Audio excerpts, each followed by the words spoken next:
Episode 594. Xiaoye, you're up. Zhan Lulan spoke gravely, but winning or losing had never really mattered to them. Still, losing 2 in a row was starting to sting their pride. Even if they were facing a pro god, they didn't see themselves as ordinary players. Their sights were set on becoming pros themselves.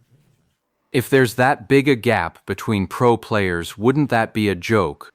The player they called Ye Shi had a character named Ye Shi, class grappler. Go, little Yi. Xiaobei was shouting encouragement from the sidelines again, but unlike the earlier match against Gerhai, Ye Shi didn't banter back. He simply entered the arena and quickly started the game against Ye Shu. This time, Ye Shi had completely set aside any playful or experimental mindset, treating it with full seriousness as a real match. The grappler is a class that absolutely requires close quarters combat. Ye Shu, continuing his strategy from the previous match against Fang Shui, used low-level skills from both the Elementalist and Witch classes for mid to long-range control, while his Battle Mage's attacks were held in reserve, ready to strike. This time, at least, the match didn't turn into the one-sided stomp of the previous 2 rounds.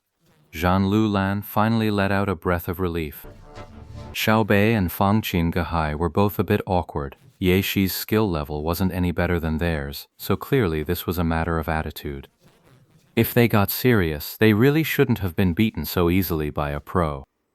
Of course, getting caught off guard in those first 2 matches was a big factor too. When both sides were operating on limited intel, experience like Ye Shu's gave him a massive edge. In the end, Ye Shi still lost, but at least it was within an acceptable margin. After he came down, Zhan Lulan finally stepped up to fight himself. Their group had one more member, a female character named Qianye Liro. She was a cleric, and it looked like she wasn't going to step onto the field. That meant she was a support-type cleric. There was no point in her joining a one-on-one fight. Hope you'll go easy on me, big shot. After Zhan Lulan came up, he exchanged the usual pleasantries. No worries. In a balanced arena, your Zanfeng is a bit of a waste. Ye Shu explained that the correction in the correction field adjusted both parties to a level playing field based on each character's base stats and equipment attributes. Although Zanfeng could change his attack power by altering the item shortcut bar, every time he changed the data, it would undergo a correction from the balance field, so the final stats would still be on par. In other words, it couldn't showcase that fierce boost in attack power. It's all about skill, not the gear. Zhan Lulan said as much. Mastering Zanfeng is also a real test of skill. Ye Shu said. Zhan Lulan nodded. He'd studied this weapon extensively, and he knew that simply maxing out the attack power wasn't the way to go. With 12 item slots, if you actually filled all of them with weapons, you'd have to account for the weight penalty. Figuring out the right ratio for your own playstyle, that takes long-term practice. But right now, we're in the correction field, so no need to worry about that for the moment. After Zhan Lulan said begin, both sides immediately entered combat. Zhan Lulan didn't let his guard down either. He fought this match with the same intensity as Ye Shi. Oh, not bad. You're a cut above those 3. Mid-battle, Ye Shu gave his assessment. Thanks.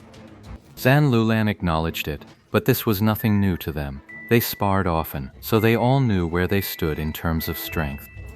But it looks like the pro is still stronger. As Zhan Lulan spoke, the battle had already passed its midpoint. By both remaining health and overall positioning, he was at a clear disadvantage. This final match never stirred up any real drama. It just plodded along, quiet and uneventful, all the way to the end. Zhan Lulan ultimately couldn't take a single match off Ye Shu. His soon-to-be formed team sent all 4 members in one after another, and all of them lost. Even though they'd told themselves not to dwell on winning or losing, this was still a blow to morale. Before, all they could do was watch videos and match replays, then compare themselves to the pros and the legends. This was the first time they had truly crossed swords with a pro, and it made the gap between them feel all too real. 4 matches, not a single win. That wasn't the real issue, though. The real issue was the gap they'd felt in every single one of those matches, a gap that didn't seem so easy to close. At a time like this, what they really lacked was that fearless spirit Tang Ru had, the kind that couldn't even see the gap, so it never intimidated her. Want to give it another shot? Zan Lulan and his teammates were still discussing their options when Yeshu's voice rang out, brimming with energy. What class are you looking to pick this time? Then let's see how your current Lord Grim holds up. After some discussion, San Lulan and his group finally said, Oh, this one? This one's even better. Yeshu said as he switched accounts, and Lord Grim logged in shortly after. The 20-level gap in level. In a balanced arena, it might as well not exist. For Zan Lulan's team, the order was the same as the previous round, 1 man per match, each taking a turn. But the result? Zan Lulan was genuinely frustrated. They still wanted to test Lord Grim again. These 4 rounds, they lost even worse than before. Facing the battle mages, Xiaobei and Chenfang Geihai were a bit too casual, and combined with their lack of preparation for Yeshu's playstyle, they were caught off guard. The next 2 up, Yi Shi and Zan Lulan, were clearly much better. Starting from Xiaobei, this round was already taken seriously. Everyone who followed had watched and thought carefully before stepping up, and yet when they actually fought, they still lost miserably.